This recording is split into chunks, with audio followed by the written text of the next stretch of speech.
ఒక ఊరిలో ఒక గోపురంలా నిలిచిన వృద్ధ పండితుడు ఉండేవాడు. అతని మాటలు మంత్రంలా వినిపించేవి. ఆ వ్యక్తి ఏది అంటే అది జరిగిపోయేది.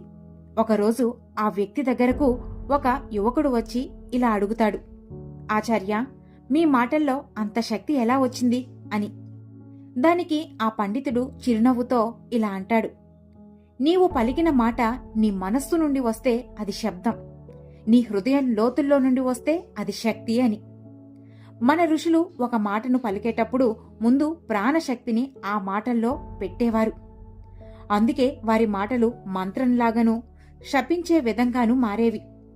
ఇది వింటుంటే మనకు కూడా ఇలాంటి శక్తులు ఉంటే బాగుండేది కదా అనిపిస్తూ ఉంటుంది కదా. మరి మీకు కూడా ఇలానే అనిపిస్తే మీ మాటను ఒక శక్తివంతమైన మాటగా మార్చుకుంటూ మీరు మాట్లాడే ప్రతి మాట ఎదుటి వ్యక్తిని శాసించే విధంగానూ మీ జీవితాన్ని శాసించే విధంగానూ ఉండాలి అంటే ఈ వీడియోని వినండి. మీ మాట ఒక శక్తివంతంగా ఎలా మార్చుకోవాలో మీకు అర్థమవుతుంది. మీ మాటలు మరింత శక్తిని చేకూర్చే ఈ వీడియోలో 3 మంత్రాలను కూడా అందించడం జరిగింది. వాటి గురించి వీడియో చివరిలో చెప్పుకుందాం. ఈ వీడియోలో ప్రతి మాట మీ మనస్సుని తాకే విధంగా ఉంటుంది. మీ జీవితాన్ని మీరు ఈ క్షణం నుండే మార్చుకునే దిశగా మిమ్మల్ని అడుగులు వేయిస్తుంది. ఒక మనిషి మౌనంగా ఉన్నప్పుడు ప్రపంచం అతడిని ప్రశాంతపరుడుగా గౌరవిస్తుంది. కానీ అతడి మాటలతో అతడు ప్రపంచాన్ని మార్చగలడు. ఒక మాట సృష్టించగలదు. ఒక మాట విధ్వంసాన్ని కూడా తీసుకురాగలదు. మరి ఈ మాటకు దేన్నైనా సృష్టించే శక్తి ఎలా వచ్చింది? ఎక్కడి నుండి వచ్చింది? ఈ విషయం గురించి ఎప్పుడైనా ఆలోచించారా? రండి, ఇప్పుడు ఆ విషయాలను తెలుసుకుందాం. శబ్దం విశ్వం యొక్క మొదటి ప్రకటన. బ్రహ్మాండంలో అన్నిటికంటే ముందు ఉన్నది శబ్దమే అని వేదాలు చెప్తున్నాయి. నాదమే వాక్కుకు మూలం. వాక్ అంటే మాట్లాడే శబ్దం కాదు, అది మనలోని ఒక శక్తిగా, బుద్ధిగా వెలిసే తేజస్సు. ఆ తేజస్సు మన శబ్దాన్ని మంత్రంగా మారుస్తుంది. మన శరీరంలో మాటల్ని నిర్మించే ప్రక్రియ అనేది చాలా ఆశ్చర్యకరమైనది. ముందు మన మనసులో భావం పుడుతుంది. అది నాడీ మండలాల ద్వారా ఉత్పన్నమై మన మెదడులో చైతన్యాన్ని కలగజేస్తుంది. మన బ్రెయిన్లోని కొన్ని నిర్దిష్టమైన భాగాలు, బ్రోకస్ ఏరియా, వేర్నికస్ ఏరియా లాంటి భాగాలు వాక్య నిర్మాణం కోసం పనిచేస్తాయి. వాటిని అనుసరించే శబ్ద తరంగాలనేవి నోటికి చేరి మాటగా మారతాయి. ఆ శబ్ద తరంగాలకి గాలిలో కంపించే వేగం ఒక్కటే కాదు. ఆ శబ్దం మన శరీరం నుండి బయలుదేరినప్పుడు అది ఎలక్ట్రోమాగ్నెటిక్ ఎనర్జీగా విశ్వం వైపుగా ప్రయాణిస్తుంది. అది తిరిగి మన జీవితం మీద ప్రభావాన్ని చూపుతుంది.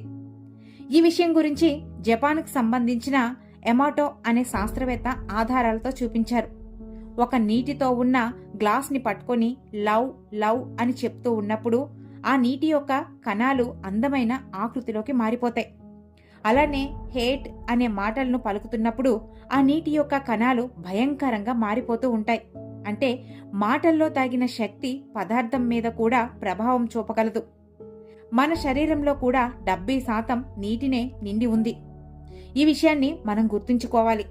అందుకనే మన శరీరం కూడా మన మాటలకు చాలా త్వరగా రియాక్ట్ అవుతుంది. ఇప్పుడు మనం ఒక విషయాన్ని అర్థం చేసుకోవాలి. మన మాట శక్తివంతం కావాలంటే అది హృదయపు లోతుల్లో నుండి రావాలి. ఒక నిర్దిష్ట దృక్పథం, శుద్ధమైన తపస్సు మరియు శ్రద్ధతో కూడిన మాటలు వాక్శుద్ధిని పొందగలవు. మన ప్రాచీన ఋషులు మాటను పలికే ముందు తపస్సు చేసేవారు. అందుకనే ఒక మాటతో వారు శపించగలిగేవారు, అలానే ఆశీర్వదించగలిగేవారు కూడా. అంటే ఒక మాట శక్తిని ఆకర్షించగలదు, అలానే నాశనం చేయగలదు కూడా. అందుకే మనం మాట్లాడే ప్రతి పదం ఒక శక్తివంతంగా, సారవంతంగా ఉండాలి. ప్రతిరోజు మీరు మాట్లాడే మాటలు దిక్సూచిగా మారుతున్నాయి. నీవు నిన్ను నీ మాటల ద్వారా ధైర్యవంతుడిగా చేస్తే దానికి నీ శరీరం నీ నమ్మకాన్ని అనుసరిస్తుంది. నీ మాటల ద్వారా ఓటమిని పలికితే నీ జీవితం క్షీణిస్తుంది. మీరు ఒక చిన్న పిల్లవాడితో నీ వల్ల ఏమీ కాదు, ఏమీ చేత కాదు అని అంటే అతని జీవితం మీ మాట మీద తలకిందులుగా ప్రభావం చూపుతుంది. ఈ మాట ఆ వ్యక్తి జీవితంలో విషతుల్యాన్ని నింపుతుంది. అలా కాకుండా నీవు ఎంతో గొప్పవాడివి అవుతావు అని ఈ మాటను ఒక బీజంగా వెయ్యగలిగితే అతని జీవితం గొప్ప ఫలితాలను అందిస్తుంది. ఇది శాస్త్రం, ధర్మం, అనుభవం అన్నిటితో కూడిన సంపూర్ణమైన సత్యాలు. వేదాలు చెప్తున్నాయి మన మాటలే విష్ణు స్వరూపాలు అని, మన మాటలే బ్రహ్మాండంలో సృష్టి ప్రారంభమైందని. అలా అయితే మరి మన మాటల్లో శక్తి ఎలా రావాలి అనే విషయానికి వస్తే, మన మాటల్లోకి శక్తి రావడానికి మొదటి నిబంధన తపస్సు. మన మాటతో తపస్సు చేయాలి. వాక్ తపస్సు అంటే మాటకి క్రమం ఇవ్వటం, శుద్ధిని చేర్చడం, అవసరమైన చోట మాత్రమే మాట్లాడటం, అప్రయోజన మాటలు త్యాగం చేయటం. పరమహంస యోగానంద గారు ఒక మాటని చెప్పారు. అదేంటంటే, వాక్కు శుద్ధమైంది అయితే ఆత్మ బలపడుతుంది అని. పురాణాల్లో కూడా మనం చూస్తుంటాం. మౌన తపస్సు చేసిన మహారుషులు, విశ్వామిత్రుడు, వాల్మీకి లాంటి వారికి శాపబలం ఉండేది. ఎందుకంటే వాళ్ళు వాక్ తపస్సు చేసేవారు.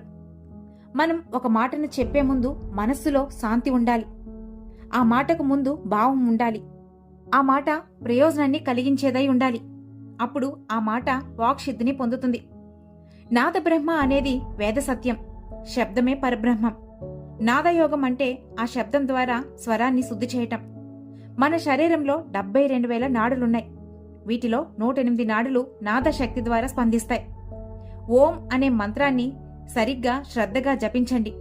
ఆ కంపనం గుండె నాడుల వరకు వెళ్తుంది. ఆ శబ్దమే మిమ్మల్ని లోపల నుండి రీసెట్ చేస్తుంది. నాద సాధనలో ప్రతి ఉదయం 5 నిమిషాల పాటుగా ఓంకారాన్ని శుద్ధ ధ్వనితో ఉచ్చరించండి.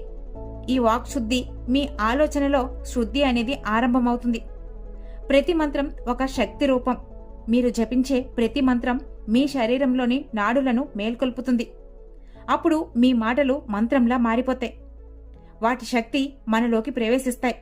శరీరం శాంతియుతంగా మారుతుంది. మీ కర్మ ఫలితాల ఆధారంగా ప్రభావం ఏర్పడుతుంది.